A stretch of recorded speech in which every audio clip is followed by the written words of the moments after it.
What happens when you're not involved in the initial confrontation, but all of a sudden you get sucked into what happens afterwards? Today we get a mental rep.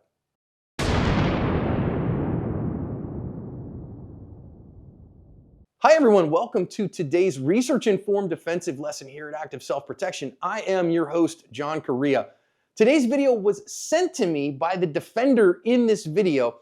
It's out of East London, South Africa. To win the fight after the fight, you need help. After a use of force, I trust Firearms Legal Protection to help me win the fight for the rest of my life. From their 24/7 attorney-answered hotline to coverage for the use of all legal tools, Firearms Legal Protection has you covered. Get a discount by signing up at the link below. This is a security guard right here who has just had a kerfuffle with a guy and ended up having to hit him with a baton, who's an aggressive panhandler in this mall.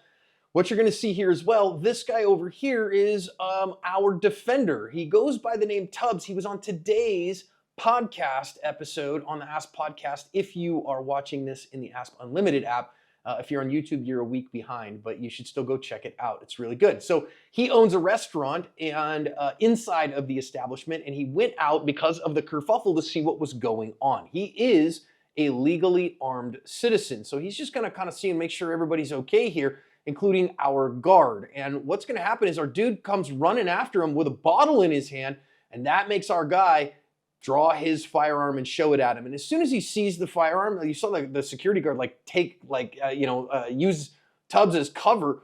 And instead, Tubbs pulled his gun, and then the guy's like, nah, man, I'm done with that. And you're going to note here then the security guards are then going to take their time and walk this guy off. So the guy decides he doesn't want any smoke at that point. And then they're going to, take a bit to get him off the property. So they're going to kind of shadow him and be like, dude, you got to get out of here. Because again, he decided he didn't want the smoke at that point. So then eventually he is going to exit the property. And then you're going to see Tubbs and the security guard kind of get together, go back inside. Again, Tubbs owns a restaurant in there. Go listen to the podcast. There's lots of good information. They didn't call the cops on this one because South Africa, okay? And the corruption and the red tape would have been a huge issue. We'll talk about that in the lessons. For all of you who are watching, if you see a great self-defense incident that you want covered on the channel, you're like, man, there's some really good material here. 99% of our videos are sent to us by fans. Just email it to us, videos@activeselfprotection.com. And we've got a few to get through, so I can't tell you that it'll be really immediately, but we will get to it, I promise. Let's talk at the beginning here about whether it was a good idea for Tubbs to leave where he was to go get involved in one of these incidents. As a general rule, of course, I'm going to say avoid that kind of stuff because you end up shooting somebody and it's going to ruin not only their day, but it's going to ruin your day too because you're going to be involved with the police for a long time.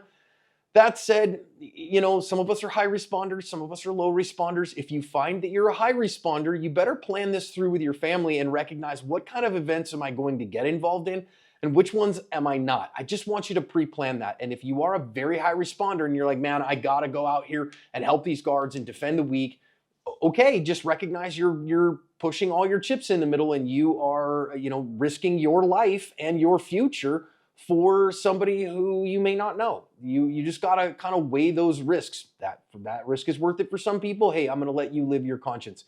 I would say for all of us though, carry your dang gun because you don't know the day you're going to need it. And you don't usually get a whole lot of advance notice, right? That's a Tom Gibbonsism, right? The bad guy gets to set the time and place of the attack and he's only going to tell you about it at the last minute.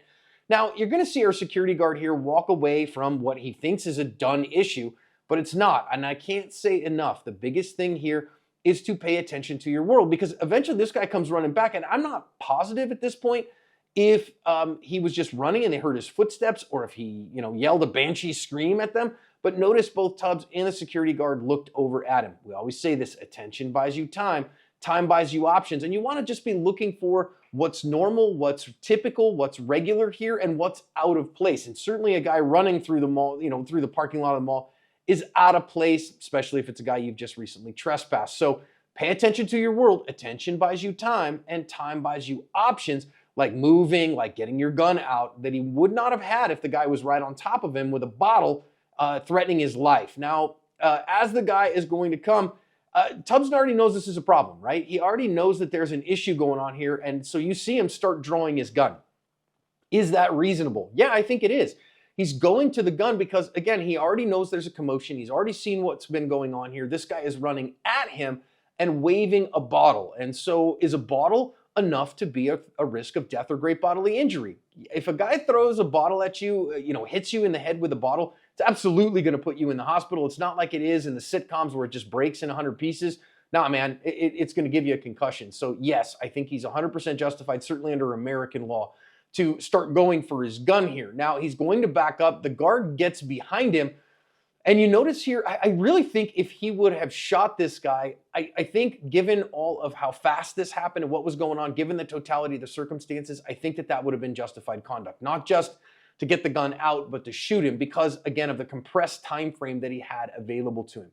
But because he had gotten offline and the guy was running by him a little bit, I think he perceived that and decided, you know what, I'm going to challenge with my firearm. And a challenge with a firearm, if you have the time, can be an okay thing. Not all the time, but here now, as the guy continues to move, he's not directly coming at us. And so therefore, I think a challenge, a draw to a challenge at that point, given that he had time to do so, kept him from having to shoot this guy. And that acted as a deterrent, and he won. That is a psychological stop from the presence of a firearm, and it is a win. So I'm not telling you to always draw to a challenge. That may not be a good idea. You may not have time to, and if your life is at risk, you can use deadly force to stop it, and you should. But again, if you have the time, it is far less problematic to point a gun at somebody than it is to actually shoot somebody. We have had good success arguing about people showing somebody a gun as a defensive display, and that's much less serious charges than actually shooting somebody. Now, I also want to say here, as Tubbs goes to put the gun away, this is one of the reasons that we say, I cannot say it enough, you should invest in a quality holster. And that holster mouth should stay open, and you should be able to put the gun away completely. And you want to do that in such a way that you visually clear your holster, make sure you don't shoot yourself on the way back into the holster. And nobody has won a gunfight by being first back to the holster. So again, if you feel like the threat is completely past, though, given that he's in public here, you probably want to put your gun away. And I hear people sometimes, they go, well, if I've just been in a gunfight, if I've had to point a gun at somebody, I don't care about putting my gun away. You might very well care about putting your gun away, like a situation like this. So you want a high quality holster that meets all the rules of a good holster. There's a video on Active Self-Protection Extra for that. And that the mouth stays open so that you can put the gun away while it's still on your person, that you don't got to fumble fart with your holster in order to get the gun back in it. Please invest in a quality holster. And it's going to cost you a little bit of money to do that. Now, he kind of hangs out and waits to see if this guy reemerges as a bigger problem. And of course, these security guards have got to deal with the guy, and I don't love that.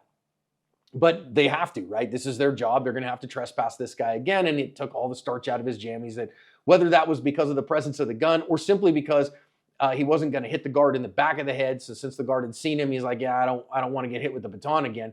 Well, okay, the guy hecks off. Now, if you notice here, again, Tubbs and the security guard, they know each other, right?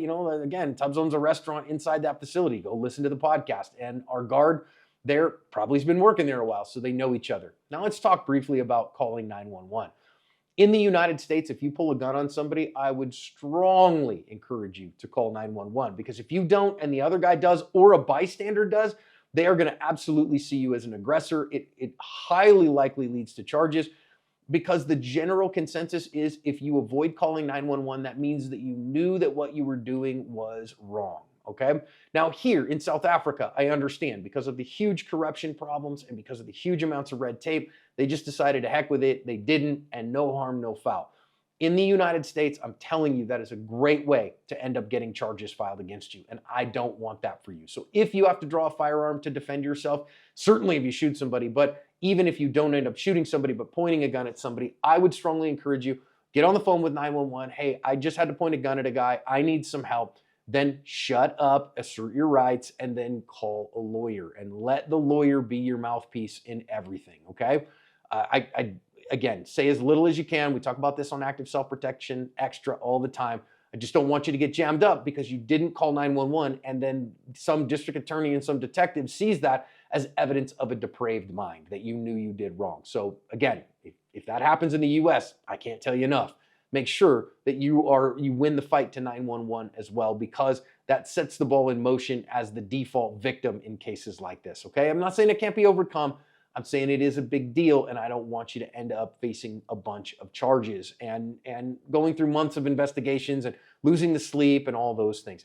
I think Tubbs did a really good job here. Now, again, we can talk about whether or not it was wise for him to even be out there to begin with, but some people are very high responders. He chose to be out there, and I understand that that's just kind of his way. I think he handled himself very well in the moment. Thank God he had a fast draw. Good job on presenting the firearm and issuing a challenge and getting his gun put away. I'd say he covered his ass.